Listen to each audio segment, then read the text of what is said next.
Olá! De acordo com o Ministério das Relações Exteriores, 2,5 milhões de brasileiros estão vivendo fora do país. Quais as recomendações para fazer essa escolha? E os cuidados jurídicos? Para nos responder essas perguntas, recebo no Alesp Cidadania de hoje o especialista em mentoria nos Estados Unidos, Bruno Avelar. Bruna, seja bem-vinda à Rede Alesp. Muito obrigado pelo convite. Será um prazer estar aqui para poder tirar a dúvida aí dos espectadores. Recebo também o advogado especializado em Direito Internacional, Dr. Ricardo Cerqueira Leite. Dr. Ricardo, seja bem-vindo à Rede Alesp. Eu que agradeço o convite, Melissa. É um prazer estar com você aqui, com o Bruno e com todos aqueles que vão nos assistir. Olha, esse é um tema muito importante para a gente abordar, porque a gente sabe que tem muita gente que tem esse sonho de viver em outro país. E muitas vezes esse sonho é atropelado, literalmente, né? Acredita em promessas aí que não são muito adequadas e acabam caindo em algumas armadilhas. Então, acho que a ideia do nosso programa de hoje é esclarecer um pouquinho sobre esse assunto. Bruno, muitas pessoas vivem o sonho de morar em outro país, né? Tem que ter uma perspectiva de educação, uma perspectiva de profissão. Vale a pena? Com certeza vale a pena. Eu digo sempre que as pessoas têm que tomar uma decisão baseada em informação, né? Ela com a informação na mão, ela consegue fazer uma autoanálise, consegue ponderar para depois tomar uma decisão. E não tomar uma decisão de mudança de país baseada em uma decisão de emoção. Então vale a pena sim, com certeza é muito viável desde que haja planejamento.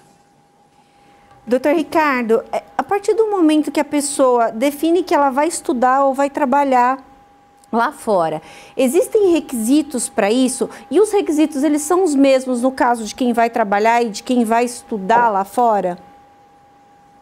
Olha, na linha do que o Bruno acabou de falar, a informação é fundamental e alguns dos requisitos para que alguém possa estudar, por exemplo, nos Estados Unidos, é buscar uma instituição que vai aceitá-lo ou aceitá-lo.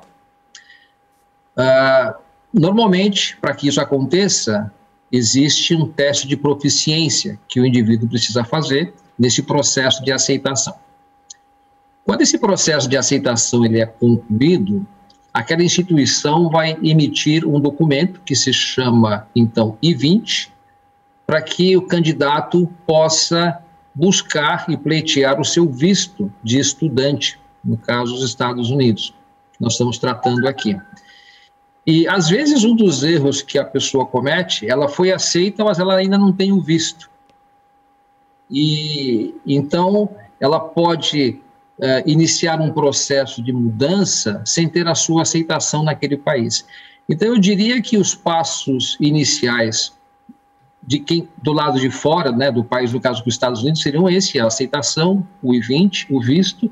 E aqui no Brasil, a pessoa precisa considerar a sua declaração de saída definitiva do país, se essa saída for um período longo. Porque se ela não o fizer, em algumas circunstâncias, ela poderá ser considerada residente tributário no Brasil e também nos Estados Unidos. E nós não temos um tratado para evitar bitributação entre os países, e aí a pessoa poderá correr o risco de se submeter a uma tributação, tanto no Brasil quanto nos Estados Unidos. Em linhas gerais, eu diria que esses são os principais cuidados que o indivíduo deve tomar antes de implementar a sua decisão. É muito importante isso que o senhor acabou de falar, doutor, porque muitas pessoas acabam, como eu falei antes, fazendo tudo sem um planejamento antecipado e aí acabam incidindo em problemas, em riscos que a gente tem que alertar sobre esse assunto, sobre essa questão dos riscos, que é muito séria. Muitas pessoas vão com promessas de emprego e acabam chegando em outros países e isso efetivamente não se confirma, né? Então, é importante que todos os causos legais, digamos assim, sejam adotados ao longo dessa escolha, né, para o país que a pessoa vai. Bruno, quais são os riscos das pessoas que vão sem planejamento? Efetivamente, como é que a pessoa pode se meter numa enrascada, vamos dizer assim? Olha só, ontem mesmo eu estava conversando com um casal que chegou nos Estados Unidos, aqui na cidade de Orlando, e eles vieram sem planejamento. O que é sem planejamento? Decidiram, né? Falaram, olha, pela educação dos nossos filhos, vamos morar nos Estados Unidos e vamos chegar lá, vamos comprar uma casa, comprar um carro e depois a gente vê o que faz. Normalmente é assim, né? O brasileiro chega aqui nos Estados Unidos, compra uma casa com piscina, compra 2 carros novos, porque aqui é tudo muito acessível, ele vai adquirindo contas, vai fazendo anual de parque, e aí ele deixa sempre o green card para depois, na hora que aperta, na hora que ele de fato entende que manter um status de estudante, ele não pode trabalhar, como turista, ele também não pode trabalhar, sem contar que ele perde muitos benefícios. Aí começa o corre-corre de ir atrás de um advogado para poder aplicar um processo migratório, e muitas das vezes eles não sabem o que estão fazendo. Então acabam aplicando um processo errado, acabam perdendo dinheiro com advogados, porque não fizeram um estudo prévio, porque não buscaram informação, porque não falaram e se aconselharam, né, com mais de um profissional para eles próprios obterem informações a respeito e para poderem tomar decisões embasadas em informações reais, né? Então, a pessoa vem para cá, deixa essa questão do green card depois, e isso se torna um nightmare, né? Isso se torna um pesadelo, porque a pessoa poderia aplicar do Brasil, né, doutor Ricardo, esperar aguardar o processo lá, onde ela tem um custo de vida mais barato, né? Ao invés de vir para cá, assumir um custo de vida em dólar, trazendo dinheiro do Brasil, com o dólar aí a 5,20, e aí a coisa vira um terror, de fato. Então, o planejamento é super importante para que a pessoa possa assegurar, né, a obtenção do seu green card, para não passar por esse tipo de dor de cabeça aqui, que o doutor Ricardo aí deve ter já visto muitos casos. Doutor, o Bruno acabou de falar que turista não pode trabalhar, o visto de turista não dá permissão de trabalho em outro país, né? É interessante que a pessoa conheça o ordenamento jurídico, essa é uma regra mais universal, mas é interessante que essa pessoa que está indo para outro país conheça o ordenamento jurídico daquele país, para que ele não tenha problemas em outras questões aí que são diferentes, são tratadas de modo diferente do que o Brasil? Eu diria que é fundamental dar esse passo para morar em um outro país, sem conhecer a legislação, é colocar um patrimônio, é colocar seu legado, sua história em risco.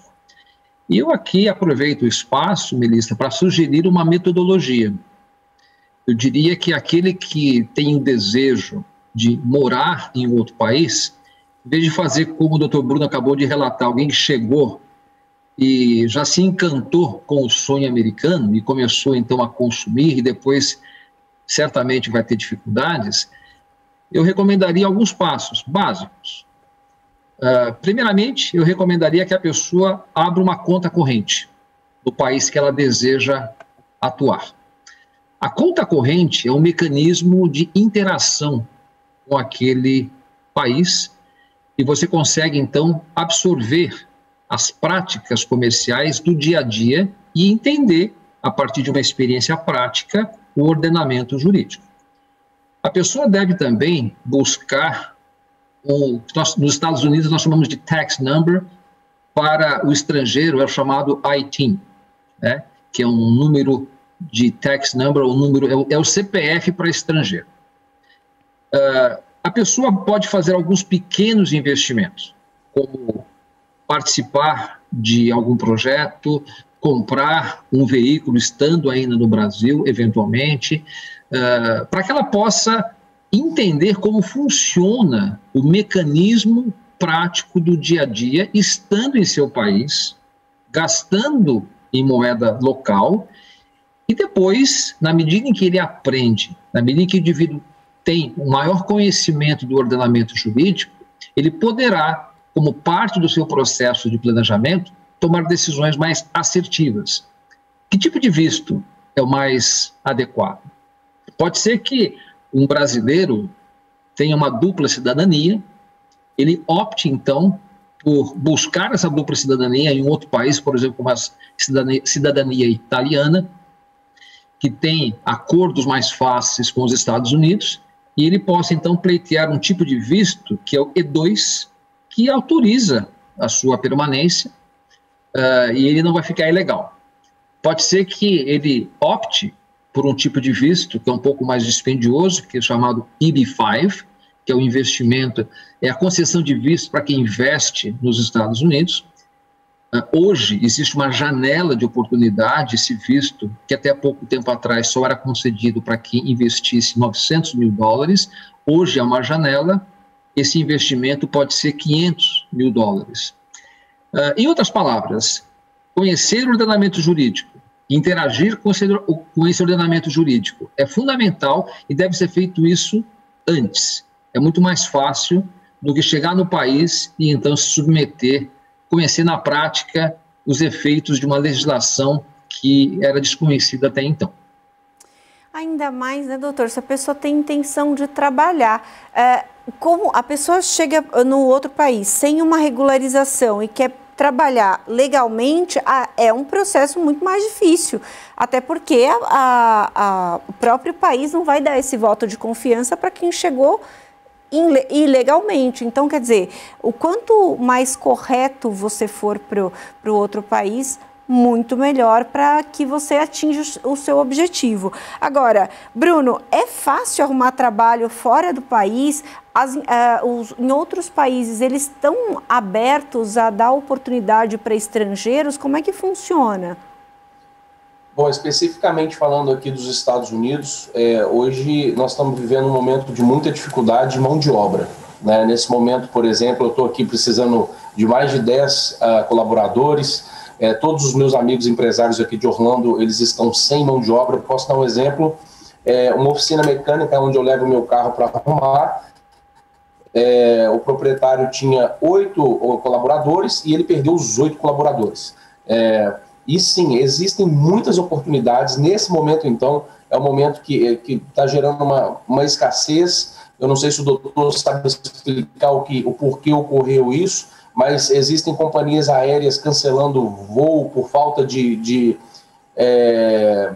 member crew, né, de comissário de bordo e etc.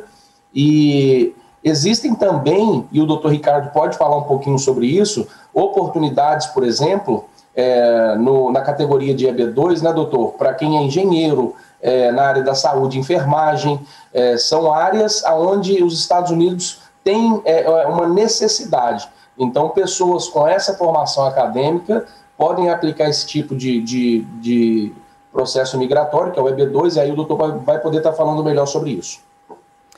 Esse processo que o Bruno mencionou, doutor, tem uma validação de diploma, né? Então, quer dizer, não é simplesmente também, como a gente já está alertando aqui desde o início do programa, não é simplesmente ir para outro país. Você tem que ter essa questão da validade do seu diploma, do curso que você fez aqui, no caso medicina, que o Bruno observou que é uma necessidade lá nos Estados Unidos, precisa ter essa validação. Correto, doutor? Sim, algumas áreas, eu diria que a área de tecnologia é uma área que absorve muita mão de obra e comprovada a especificação, a capacidade técnica, é possível conseguir esse tipo de visto, mas é um processo, né?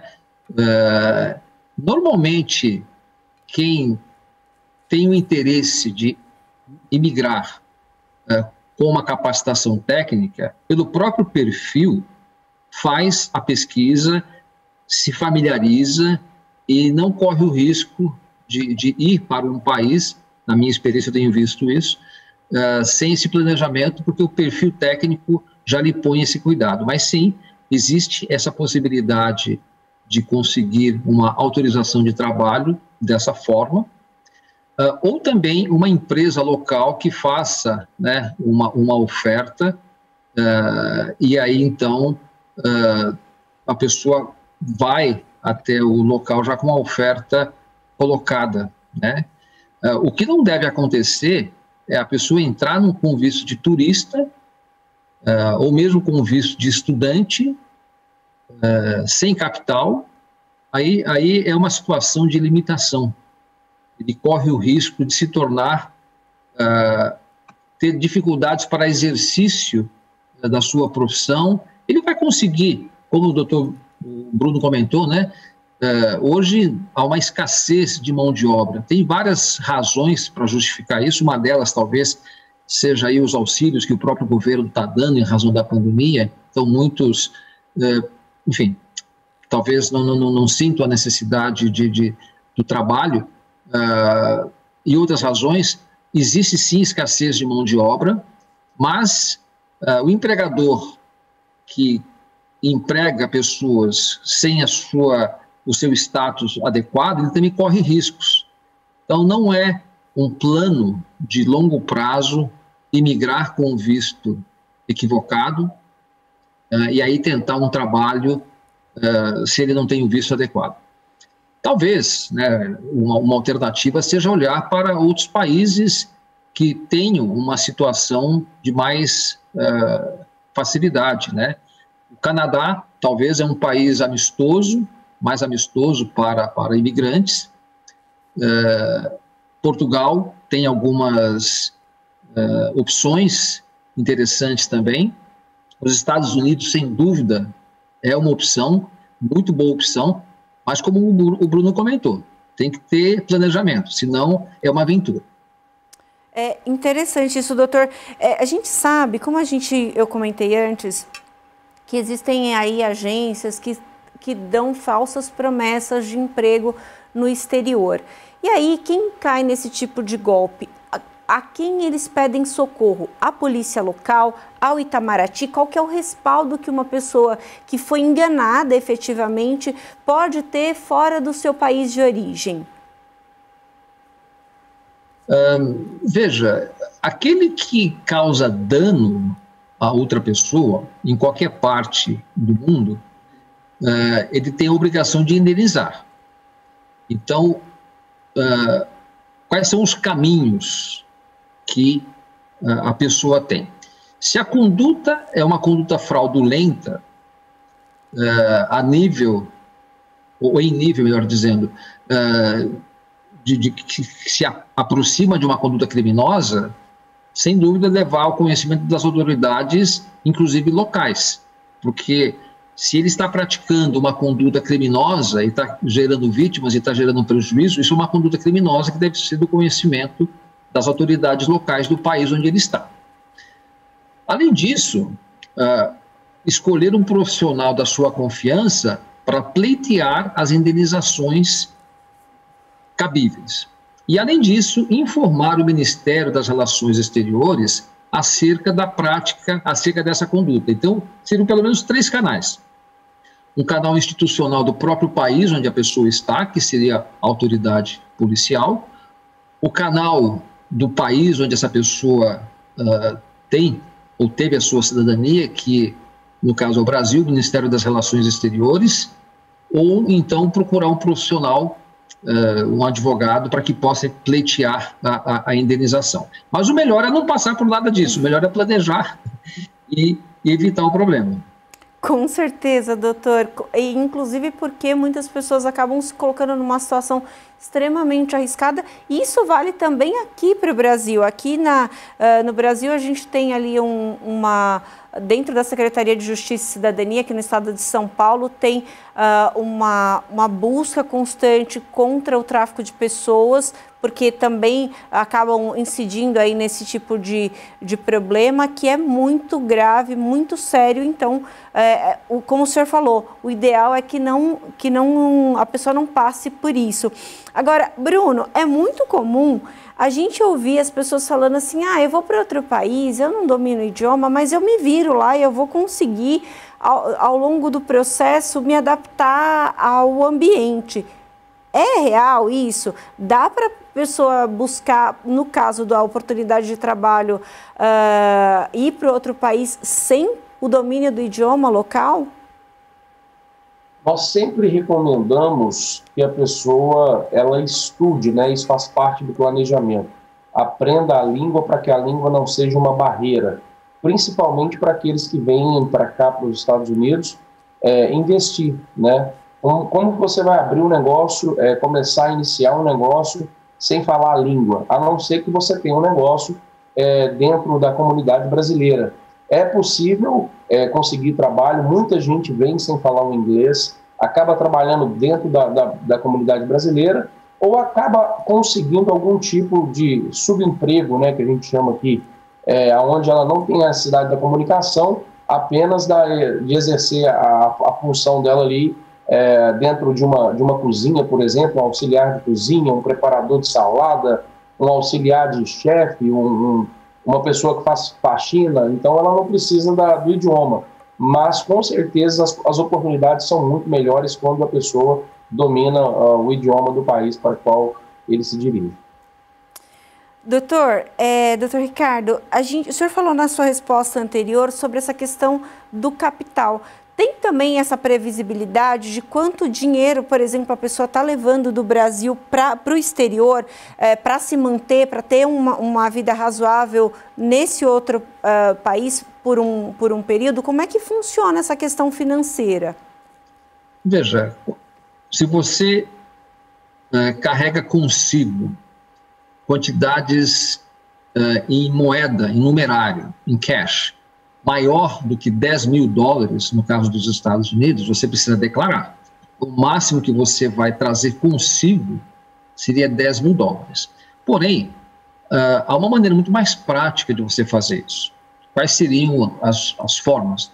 Eu falei numa outra das respostas que é altamente recomendável que a pessoa, ainda no Brasil, abra uma conta corrente. Porque ao abrir a conta corrente, ela vai poder fazer uma transferência do Brasil, da sua conta no Brasil, para a sua conta nos Estados Unidos. Quando ela faz essa transferência, ela precisa registrar a natureza dessa transferência. E ela vai registrar como transferência de mesma titularidade. Ou seja, eu estou tirando dinheiro de uma conta minha e colocando numa outra conta minha. Quais são as vantagens de se fazer isso? Primeiro que a taxa de câmbio que você vai pagar para adquirir a moeda estrangeira é mais barata. Existe o mercado do câmbio turismo, existe o mercado do câmbio comercial. Quando você faz uma transferência de mesma titularidade, você vai trabalhar no mercado de câmbio comercial. Portanto, vai pagar um valor menor. Olha o que seria um erro. Alguém vai e compra cash no mercado do câmbio de dólar turismo, paga mais caro, carrega consigo um valor superior a 10 mil dólares, deixa de declarar ou declara e aí tem problemas no momento que ele acessa o país na sua imigração, ao passo que o outro caminho seria simplesmente transferir as quantias e não existe, desde que declarados para as autoridades também brasileiras, um limite de que você possa transferir. E lá você pega um cartão de débito e com o tempo um cartão de crédito e começa a consumir. Então, viajar com numerários expressivos como uma estratégia de financiamento da sua permanência num país é um erro básico que a pessoa comete, que pode ser evitado se ela abrir a conta e fizer esse procedimento que eu estou indicando. Ok, a gente vai parar para um rápido intervalo e daqui a pouquinho a gente está de volta com mais Alesp Cidadania falando da imigração. Vamos lá.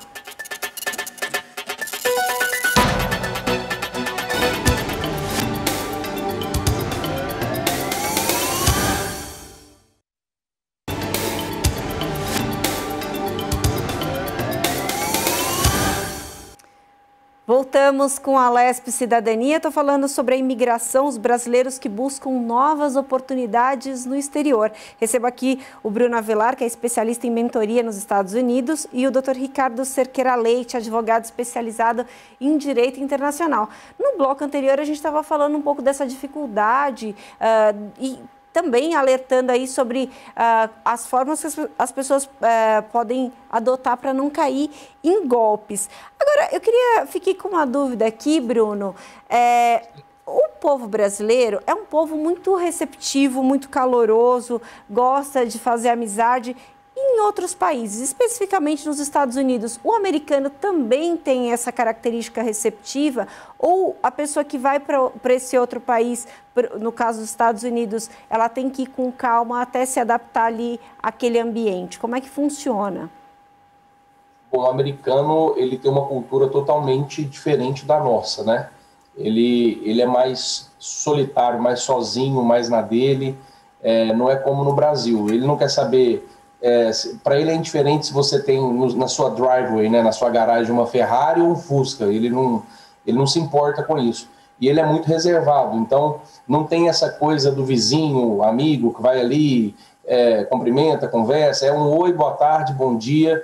É uma cultura um pouco diferente. Eu costumo dizer que a gente é uma outra barreira, né? A gente tem a barreira da língua, muitas vezes, para quem não fala inglês, e você tem a barreira da cultura. Então, uma cultura diferente, e nós aqui somos visitantes. Então, temos que respeitar, né? E seremos sempre visitantes aqui nos Estados Unidos. E é um bom caminho para o brasileiro que chega se enturmar com a comunidade brasileira, sempre com muita cautela, para não cair, como você mesmo disse, em nenhum tipo de golpe, né? Não sair já fazendo o negócio de princípio, no primeiro contato. Eu digo sempre para a pessoa ela tentar sempre dar o maior prazo possível para poder conhecer melhor a pessoa que ela se relaciona. Porque ela vai chegar nos Estados Unidos, ela vai receber propostas de negócios. Eu costumo dizer que, pelo menos aqui na Flórida, nós temos muita planilha, muito slideshow, muito projeto, mas realização mesmo quase nenhuma. Está todo mundo sonhando em buscar algo novo. Mas vale sim a convivência com a comunidade brasileira, para você também se sentir um pouco mais em casa. Bacana. Doutor Ricardo, a gente sabe, aqui no Brasil, quando a gente perde um documento, a gente vai no Poupa Tempo, a gente solicita uma segunda via. Queria saber como é que a gente faz quando está fora do país, a que canais a gente deve recorrer. E eu pergunto isso, que eu conheço umas 3, 4 pessoas que foram furtadas fora do país e ficaram desesperadas com um processo super longo, assim, sem saber para que caminho recorrer, e me parece que é muito mais comum do que o que a gente imagina. Eu queria que o senhor falasse um pouquinho sobre isso. Veja, não é difícil conseguir. Cada país adota a praxe de um determinado documento de identificação. Como a gente está falando bastante aqui dos Estados Unidos, o driver's license é o documento mais utilizado aí para identificação. Mas quem perde pode conseguir um novo processamento. Eu, pessoalmente, não conheço ninguém que perdeu, também nunca apoiei ninguém que tenha perdido os documentos, mas daquilo que eu tenho conhecimento, não é um processo difícil conseguir uma nova chamada segunda via, um novo processamento deste documento. Você vai no órgão que emitiu o documento e ele emite outro para você. Pega lá.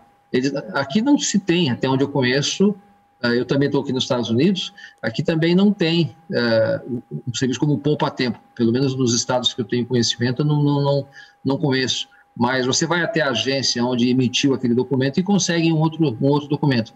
Vamos imaginar que você precise da sua certidão de nascimento. No caso, aqui no Brasil não vai ter problema. Mas se você casou aqui, você precisa da certidão de casamento. Você vai lá no condado onde você fez o casamento e busca. Se você perdeu a driver's license, tem um órgão de trânsito que você pode pedir. Eu não vejo isso como uma dificuldade. Talvez a dificuldade decorra do que o Bruno estava falando, que a gente está conversando aqui, né? A falta de conexão, o desconhecimento das instituições, a situação em si que gera um transtorno, mas não é para ser algo traumático, não. A gente consegue resolver. Eu tive pelo menos 2 casos, assim, uma pessoa tinha a cópia dos documentos no e-mail e conseguiu encaminhar com rapidez, e a outra ela estava num país, não era nos Estados Unidos, eu acho que, se eu não me engano, era na Grécia, e ela estava numa parte do país que não tinha embaixada, e ela teve dificuldade porque perdeu o passaporte, efetivamente. E ela teve dificuldade de conseguir reaver, foi bem difícil, o Itamaraty teve que ajudar, porque realmente foi complexo, né? Aí eu acho que é um caso até muito específico, né, doutor? Não tinha ali um suporte de embaixada, porque a embaixada também tem essa função, né? Então, eu acho que a dificuldade veio dessa questão, né?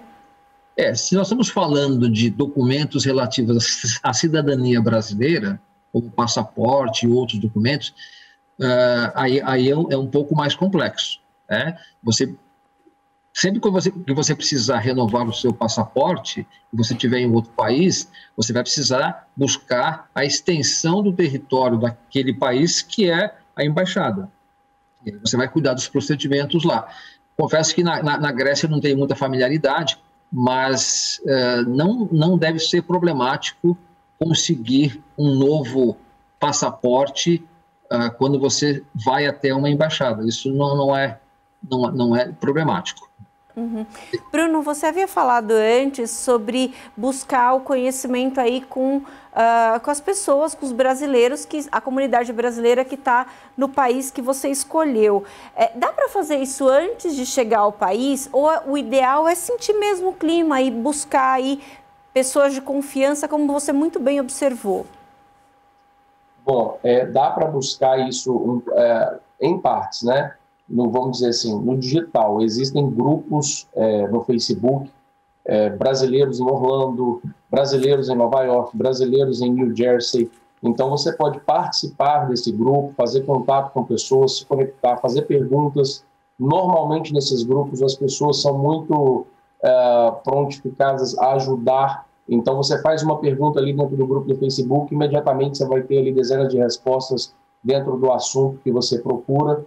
Mas, de fato, eu acho interessante, como o doutor havia mencionado, a pessoa fazer esse procedimento, né, de ter um IT-Number, abrir uma conta no banco, trazer seus recursos para cá, passar uma temporada aqui vivendo como um residente local, não trabalhando, mas tendo uma rotina de um residente local, não de turista, de ir para o parque, de passear, ir para a praia, para ela poder conhecer pessoas, fazer relacionamento, fazer conexões dentro da comunidade, entender os procedimentos, tirar esse tempo para fazer reuniões com profissionais qualificados, como o Dr. Ricardo Leite, com contadores, se ela quer investir, procurar business broker, ver opções de possibilidades de investimento, não só também ficar focado na questão de investimento dentro da comunidade brasileira, né? Porque estamos falando aqui de um país com 50 estados, se eu não estou enganado, 320 milhões de pessoas, então tem muita coisa para empreender. E normalmente o brasileiro vem para Orlando, vai para Nova York, vai para Los Angeles, Miami, fica dentro desse nicho e acaba fazendo algo para poder atender a comunidade brasileira. Eu sempre digo que existem muitas oportunidades onde você pode proporcionar um negócio para americanos e se relacionar com americanos também. Doutor Ricardo, a gente sabe, o senhor falou sobre essa questão financeira, que eu acho que é um ponto também muito importante da gente abordar. Tem muita gente que está aqui no Brasil e aí o parente mora fora, acaba mandando recurso para a pessoa se manter por um período. E o contrário também, a pessoa está no exterior, já estabeleceu a vida no exterior e manda recurso para os parentes que estão no Brasil. Essa transação, essas transações, precisa de algum cuidado específico para que não tenha problema? Por exemplo, o que o senhor mencionou aí da dupla tributação, como é que funciona? Veja, o ideal, na minha visão, é fazer essas transferências por meio do Banco Central, porque você consegue registrar adequadamente as transferências. E essas transferências, então, elas podem ser declaradas nas respectivas declarações no tax return aqui de quem está nos Estados Unidos e na declaração de renda de quem está no Brasil. Quando você faz a transferência, você precisa declarar também a natureza jurídica dessa transferência. Então, há algumas naturezas que você pode transferir sem incorrer no imposto de renda, por exemplo. Então, quando você faz uma transferência para pagamento de despesas escolares, você tem uma faixa de isenção. Quando você transfere valores para sua própria titularidade, você só vai pagar 0,38% de IOF. Então, sentar com um profissional de sua confiança e estruturar a melhor maneira de transferência de valores é fundamental. Infelizmente, às vezes as pessoas não fazem isso e fazem transferências por vários canais que estão disponíveis e, como os valores não são tão expressivos, acaba não se tendo problema. No entanto, você não desenvolve um conhecimento para que, quando precisar fazer a transferência de valores maiores, você pode usar um canal inadequado. Em síntese, Banco Central, buscar o tipo de transferência de menor oneração, eu dei 2 exemplos, transferência de mesma titularidade e pagamento para despesas escolares. Fora isso, aí a coisa pode ficar um pouquinho mais complexa e eu recomendo que cada interessado busque o seu próprio profissional de confiança para ter uma explicação detalhada conforme o plano de remessa. Parece que o grande conselho do nosso programa de hoje é esse, né, doutor? Ter alguém que de fato entenda do assunto para você não incidir em erro nem numa armadilha. Então, quer dizer, ter um respaldo de um advogado que já tenha uma vivência, ou de um contador, ou de um outro profissional de fato, que já sabe o trânsito entre um país e outro, é essencial aí para que, como o Bruno bem observou, não se perca dinheiro, né? Então, eu acho que é o grande conselho do nosso programa de hoje. Bruno, a gente sabe, aí nos Estados Unidos, o país é o país que tem mais brasileiros, né? São mais de 1 milhão de brasileiros aí vivendo o sonho americano. E claro que a maioria, que as pessoas querem o chamado Green Card. E aí algumas optam pelo caminho mais curto. Isso é possível? Existe esse caminho mais curto para esse visto permanente? Como é que funciona efetivamente esse tão sonhado Green Card? Olha só, essa é uma pergunta, creio eu, para o doutor Ricardo Leite, que é advogado. Eu não sou advogado imigratório.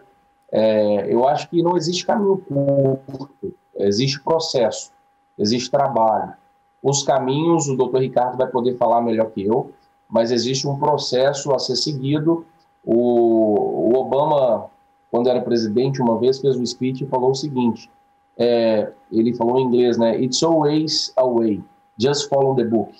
Sempre tem um caminho, né? Siga as regras. Então, seguindo as regras, qualquer pessoa capacitada, né, para aquele processo pode obter um green card, mas um caminho curto não. Eu acho que o mais curto foi o que o doutor Ricardo Leite aí mencionou, que é o EB-5, né, com um investimento aí hoje de $500 mil. Porém, é bom deixar claro essa questão do sonho americano. Outro dia eu estava fazendo uma live falando sobre isso e foi muito interessante o que um corretor aqui de Orlando falou, o Pavone, e perguntaram para ele, né, o que é o sonho americano na sua concepção, e ele disse, o sonho americano é dignidade, né, que você trabalha, você ganha o justo e você tem dignidade. Então, muita gente acha que o sonho americano é morar em Hollywood, Beverly Hills, andar de Ferrari, ter mansão de tantos milhões, quando, na verdade, o sonho americano, o que o americano vive é ter uma casa própria, ter uma franquia, um carro na garagem e uma situação financeira estável. Então, é mais ou menos por aí. Doutor Ricardo, eu queria reiterar para o senhor essa questão do Green Card, porque eu acho que é muito importante, muita gente do outro lado da tela está com essa preocupação, porque tem muita gente que promete que o visto vai sair de uma maneira rápida e fazendo isso ou fazendo aquilo outro, e a gente sabe que, como o Bruno muito bem observou, que há um processo a ser seguido, há um trâmite a ser seguido. Eu queria que o senhor falasse um pouquinho sobre essa questão que é extremamente importante. Perfeito. Veja, eu conheço relativamente bem os procedimentos, com o propósito de assessorar empreendedores brasileiros que querem vir aos Estados Unidos. Mas eu sempre recomendo conversar com um advogado de imigração local. Eu sou um advogado brasileiro que estudei aqui, trabalho bem com frequência para cá, mas eu faço essa ressalva.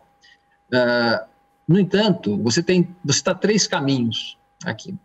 Um dos caminhos é o denominado EB-5. O que é o EB-5? Aqui nos Estados Unidos, há algumas regiões que o governo americano ele deseja desenvolver. Então, eles permitem que investidores estrangeiros participem do investimento de desenvolvimento dessas áreas, visando o desenvolvimento, visando gerar empregos. Vou dar um exemplo. Existe um empreendimento que eu tenho conhecimento, no estado de Indiana, vai ser criado um complexo comercial e ali existe a possibilidade de investidores estrangeiros participarem e como eles vão ajudar a gerar empregos, eles se qualificam para esse Green Card. Inicialmente, a pessoa faz o investimento, que atualmente está na casa de $500 mil, mas em breve deverá voltar para o patamar que era $900 mil. E ao fazer esse investimento, inicia-se o processo de concessão do Green Card, existe uma avaliação depois de 2 anos e esse é um caminho que a pessoa consegue o seu Green Card. Esse investimento ele tem um retorno. Então, quando as pessoas olham para esse, eu vou chamar de produto, elas devem olhar não apenas sobre a ótica da permanência, mas também do retorno do investimento. Tem investimentos que pagam 4%, 5%, eu já vi investimentos de até 10% em um projeto, e depois de uns 7 anos, o seu principal é retornado. Então, quem quiser fazer este caminho, trilhar esta via, precisa estudar o projeto, precisa fazer a due diligence do projeto, porque vai colocar um dinheiro em risco. Um outro caminho que também pode autorizar é o chamado visto L1, L2. Então, você faz o investimento de acordo com um plano de negócio e você gera empregos e depois de 2 anos você pode renovar esse visto. O risco desse procedimento, eu já vi alguns casos de pessoas que começaram com o visto L1, L2, que é uma via que permite o Green Card, com investimentos menores. No entanto, no momento da renovação, o governo americano tem criado algumas dificuldades. Então, é um caminho que tem alguns riscos, mas é também um caminho possível. E, às vezes, pode acontecer de alguém conhecer, né, o amor da sua vida num outro país, ou aqui nos Estados Unidos, vir a se casar e, então, conseguir o seu Green Card depois da sua cidadania por esse caminho. Então, são 3 caminhos que eu citaria, né? O visto L1, L2, com as ressalvas que fiz, o visto EB-5 e também a questão do casamento, que permite a permanência aqui no país. São bons caminhos, viu, doutor? Com certeza, inclusive uma esperança para quem está buscando um casamento. É uma opção bem viável e interessante aí. Agora, o senhor comentou anteriormente, doutor, que sobre o visto para o investidor, né? O visto para quem tem $500 mil, que não é não é uma conta bancária de qualquer pessoa, né? E boa parte dos brasileiros não chegam a esse patamar. E aí eu queria que o senhor falasse um pouquinho sobre essa pessoa mais humilde que de repente está buscando também essa perspectiva dentro do país, quais os caminhos, ou se ele ou é um desencorajamento para essas pessoas que vão buscar que tem um perfil mais humilde. E se sempre, o Bruno havia mencionado antes dessa questão do subemprego, né? A pessoa que vai irregular acaba indo para o subemprego. Nesse caso, também é uma tendência, doutor, ter essa pessoa que tem menos recurso ir para um subemprego? Eu entendo que este é o risco. Os Estados Unidos, para quem quer morar aqui e quer obter a cidadania, não quer ficar à margem dos direitos que a sociedade oferece, precisa entender que esse passo demanda investimento, para não ficar à margem e ficar no subemprego. Agora, talvez alguns passos práticos que quem está nos ouvindo possam seguir, eu diria que, inicialmente, vir para o país e estudar inglês, por exemplo. Conseguir uma aceitação em uma escola de idiomas aqui nos Estados Unidos, o chamado Accredited School. Essa escola vai lhe dar um I-20, você consegue, então, conseguir o visto F1, F2, e você entra no país legalmente como estudante. Você não vai poder trabalhar, excepcionalmente, em alguns casos, você pode trabalhar no campus até 20 horas por semana, mas pelo menos essa experiência no país, estudando inglês, conhecendo a cultura, estabelecendo conexões com a sociedade, você pode gerar informação prática. Como o Bruno bem disse, muitas vezes alguém vai para o país e tem uma experiência de turista e não conhece o dia a dia. Então, me parece que um bom caminho para quem quer estudar ou para quem quer imigrar para os Estados Unidos seria vir com um visto de estudante, estudar aqui e aí, a partir disso, conseguir essas informações, as conexões corretas para avaliar quais são as possibilidades. De forma alguma, eu recomendaria alguém que tem o desejo de imigrar para o país vir para cá com visto de turista, se a pessoa precisa efetivamente gerar uma renda. Esse é um caminho para se tornar ilegal no país e aí as portas começam a se fechar, porque a cultura americana, ela valida muito o cumprimento da legislação. Quando a gente deixa de cumprir a legislação, a gente começa a ter outras dificuldades de inserção na sociedade. Então, vir como um estudante, eu acredito que seja um bom caminho para quem tem um orçamento mais reduzido e, a partir daí, explorar as outras oportunidades. Não sei qual a visão que o Bruno tem, qual a experiência que ele tem tratado com muitas pessoas. É importante isso que o senhor falou, doutor, porque muita gente cai nesse erro de ir como turista, achar que lá vai conseguir um trabalho e que tudo vai se resolver. Não é assim que funciona. O alerta está muito claro. A gente está chegando no final da nossa conversa, mas eu queria fazer uma última pergunta para ambos, que eu acho que é interessante para a gente amarrar o nosso bate-papo. A gente sabe que os Estados Unidos, no caso especificamente onde ambos estão, vacinou bastante gente, está nesse processo de retomada da economia no pós-pandemia. E aí eu queria saber se vocês veem esse como o país mais interessante para que as pessoas busquem, para que essas pessoas que estão buscando um lar fora do Brasil, se esse é o lugar mais interessante. Eu acho que a análise de vocês é importante porque está num ângulo muito especial, que é efetivamente dos Estados Unidos. Bruno, por favor. A gente está sem o seu áudio, Bruno.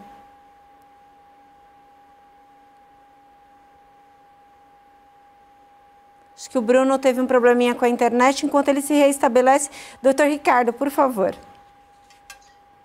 Veja, os Estados Unidos, sem dúvida, é um país de oportunidades. Eu diria que Acho que o Bruno está voltando, mas vamos lá.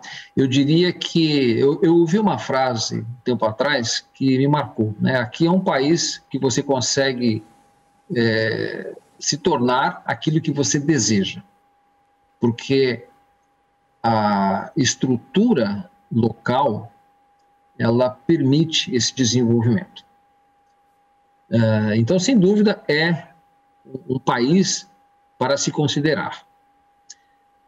No entanto, a gente não pode dar um passo sem o devido planejamento. Eu reitero aqui alguns passos práticos para quem deseja imigrar para os Estados Unidos. Aprender o idioma é importante. Então, matricular-se numa escola aqui, ficar um tempo aqui estudando, conhecendo a cultura é fundamental. Durante esse período, a pessoa pode abrir uma conta, pode fazer pequenos investimentos e começar a sua vida aqui como um estudante, estabelecendo conexões. Não ficar ilegal no país. Eu recomendo que isso de forma alguma ocorra. Busque uma oportunidade, dentre aquelas que nós discutimos aqui, mais cabível à sua realidade. Quem tem, por exemplo, uma dupla cidadania, ou tem direito a buscar uma dupla cidadania, pode buscar outros tipos de vistos, como o E2 que nós falamos.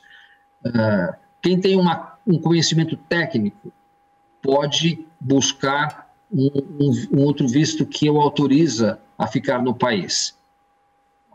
Eu acho que essa é a mensagem. Arriscar-se e ficar no país sem a devida permanência é limitar oportunidades. E com o tempo, isso pode gerar algum desgaste e a pessoa pode ficar aí desmotivada. Então, essa seria a minha mensagem final nesse nosso encontro.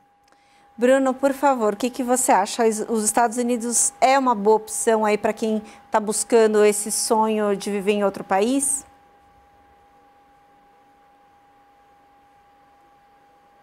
Bruno, você me ouve?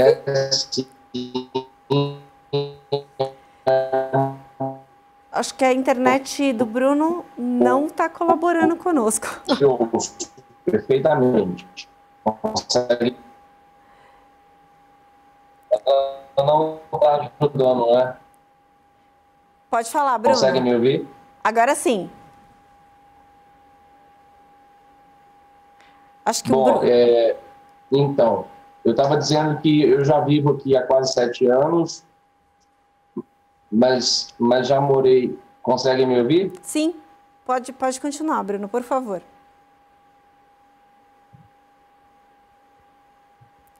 A internet do Bruno está instável, então...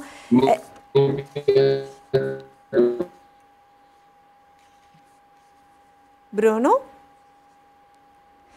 Bom, a internet do Bruno está instável, a gente pede desculpas. Esse é um pouco do viver em home office, que a gente está em home office e através gravações através da internet, mas acho que deu para entender bem a mensagem do programa de hoje, que é de cuidado mesmo quando a gente vai buscar a perspectiva em um outro país. Doutor Ricardo, muito obrigada pela sua participação aqui no Alesp Cidadania. Obrigada ao Bruno, que não conseguiu restabelecer a conexão, mas que também deu uma contribuição muito importante para o programa de hoje. Se eu quiser fazer um agradecimento final, doutor, fique à vontade, por favor.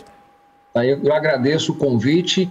Eu espero que esse nosso encontro sirva para provocar e também oferecer um bom conteúdo para os seus telespectadores e apenas dizer que, sem dúvida, buscar uma outra cidadania, viver em um outro país é algo bom.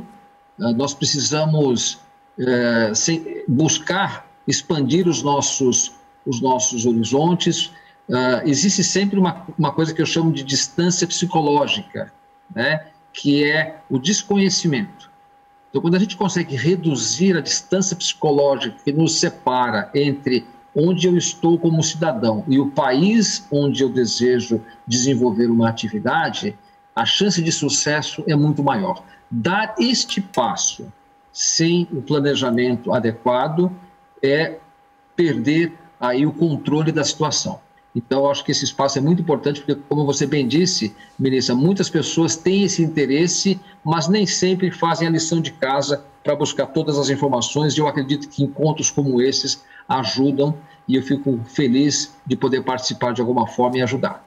Muito obrigada, doutor. Esse foi mais um Alesp Cidadania. A gente falou da imigração, os brasileiros em busca de novas oportunidades fora do país. A gente falou com o Bruno Avelar, especialista em mentoria nos Estados Unidos. Ele acabou tendo a sua conexão interrompida no finalzinho, mas a gente conseguiu entender muito a mensagem que ele nos passou. Falamos também com o doutor Ricardo Cerqueira Leite, advogado especializado em Direito Internacional.